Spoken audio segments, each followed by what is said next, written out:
Welcome, guys, to Season 2 of Loud Librarians, the podcast where we talk about, ponder, chit-chat in great detail, all the library things. But before we delve into all the other great wonders of the library, the beginning of Season 2 is us still taking you, our lovely, lovely listeners, into the ethereal world of copyright. It's Amber. And I'm Hannah. Hannah, hey. Hey, Amber. So, we're going to do something a little different. Last season, we talked about if your life was the title of a book, what would the title of the book be? And since there's more than just books in the library, the question is going to be a little bit different. If your life was the title of an academic journal, what would the title of that journal be? Ooh, that's good. Yeah. Because, I mean, there are more than books in the library. There's journals. I think I'm going to go down a scholarly journal about new haircuts. Yeah. It will be, but I don't. Maybe not a scientific review. Perhaps a literature review. So, the new haircut review. And we have an editing staff, peer review team. I mean, you have to when you're dealing with scholarly stuff here. Absolutely. And it's going to be dedicated to, all of the poems and the short stories. We'll have a trope of new haircuts. As it's something that, honestly, it's quite beautiful. It's something that most of humanity goes through at one point in their life. Yeah. A haircut. Good or bad. Good or bad. Young, old. Yeah, a bowl cut, can you imagine? Absolutely. I mean, it can be, I think this lit review is going to go, this scholarly journal will go all the way. And that's my idea for that. Nice. What about you, Amber? What's your academic journal title of today? My title will be, Why is the name Amber the name for villains? A scientific review. I love it. Yeah. I mean, because Ambers have a bad rap. Yeah. They're always like the mean, nasty people on all the TV shows and literature. But except for, there's a YA book or a children's book called Amber is Not a Color or something like that. It's a really cute book. But you have like Heard and the chick from Clueless and Amber from Hairspray. Yeah, and I swear there's a cartoon I'm thinking of. I'll look it up later. Yeah. But you could have a lot of like articles about this. You could have a lot of scientific backed data. 100%. And the lit reviews would be endless. Astronomical. I mean, this is scholarly communication. This is scientific research here. This is academia, at folks, behind the level. scene. Yeah. This is how it works. Peer review team for you, peer review team for me. Yeah. That's how it goes. Yeah. Well, I like that. Thanks, Hannah. No problem. But, okay, so enough of that. Yeah. First, so today, this season. Yeah. We are going, last season we did copyright, as Amber was talking about. That was big. That was the big topic. Huge. It's very vast. Yeah. And this season we are going to finish our copyright discussion from last season. As you know, there are 4 fair use factors, and last season we addressed 2. Yeah. So we're going to finish addressing the final 2 factors of fair use. That's fair use number 3, which we'll do today, and fair use number 4, which we will do later. But then beyond that, we're also going to take a little bit of a turn this season and talk about library service and what that looks like, and we'll continue to interview our Fordham library friends and see what aspects they bring service into their various facets of the library. Nice. Because we are a service industry here. Industry. Are we? Yes. Yes. Industry sounds good. When I say industry, I just think of like the music biz. But we're an industry too. We're an industry. Yeah. So that's right. I'll wear that hat. Yeah. Yeah. Yeah, that's right. But first, before we get into that, as I just mentioned, we do have to finish up with copyright here. So today, we're diving deep into a crucial aspect of fair use, which is factor numero tres. I forgot. Number 3, fair use number 3. But first, let's do a quick recap of the first 2 factors. So, first, let's recap what fair use is. Because in its most general sense, fair use is any copying of copyrighted material done for a limited and transformative purpose. Essentially, when sharing copyrighted work through the means of fair use, you do not necessarily need permission from the copyright owner.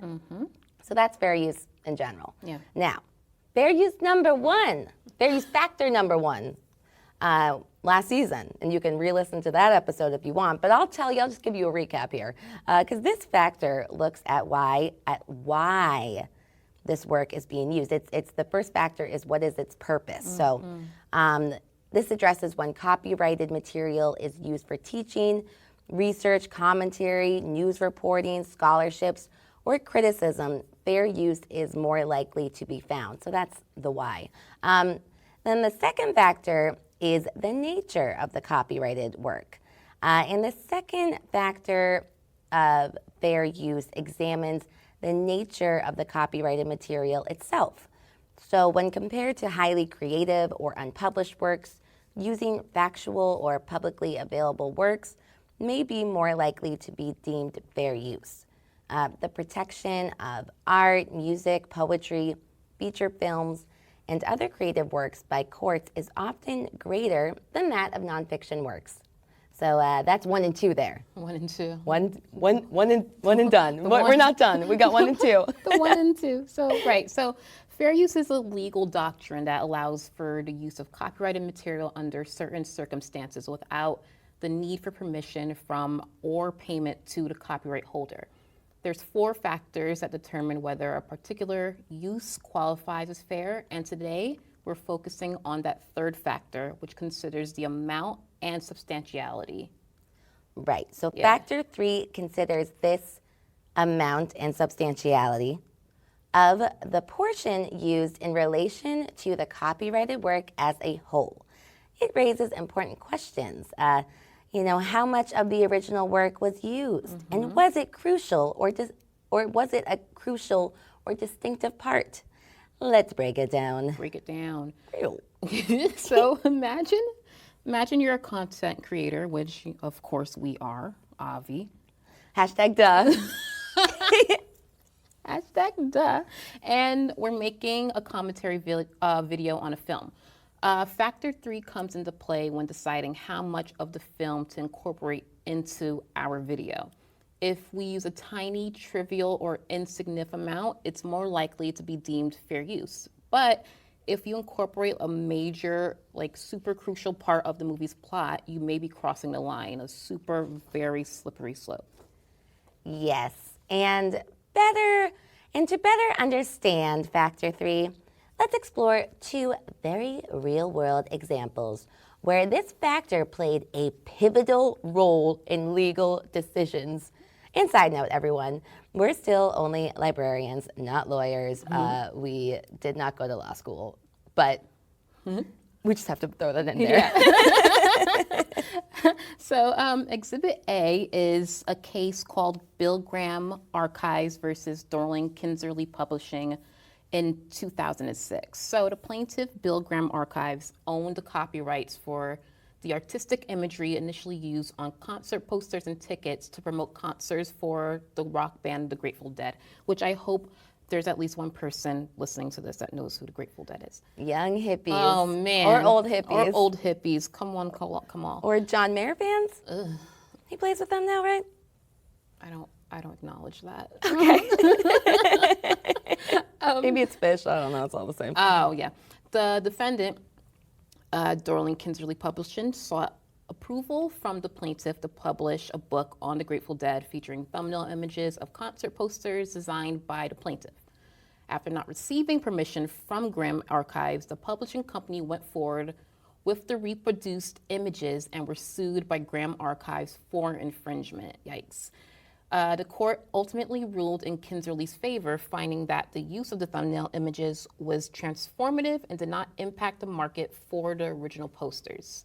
The court then assessed that the purpose and nature of the use, as well as the work's transformative nature, They assess that purpose and the nature of the use, as well as the work's transformative nature, while deciding whether it was fair use.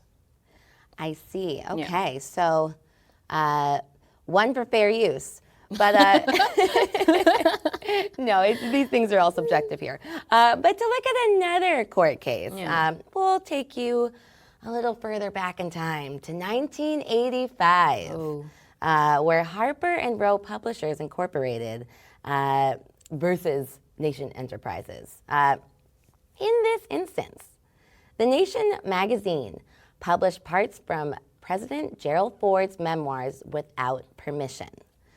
The Supreme Court ruled that the magazine's use of the excerpts was not fair use, because it removed the, quote, heart, unquote, of the work, which contained the most noteworthy components.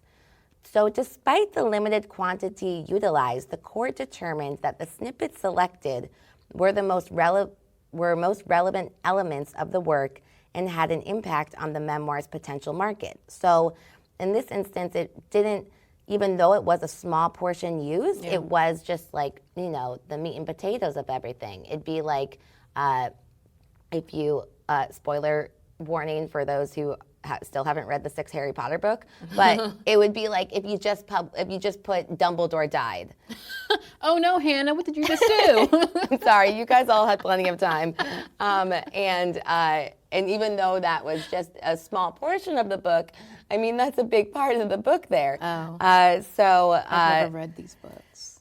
Well, sorry, spoiler alert to you, Amber. Dumbledore died. And that would not be fair use. That would be bad. Yeah, it would be super bad. Essentially, it's super important to strike the right balance when it comes to factor 3. Like, it's not just about quantity, but also the significance of what's used.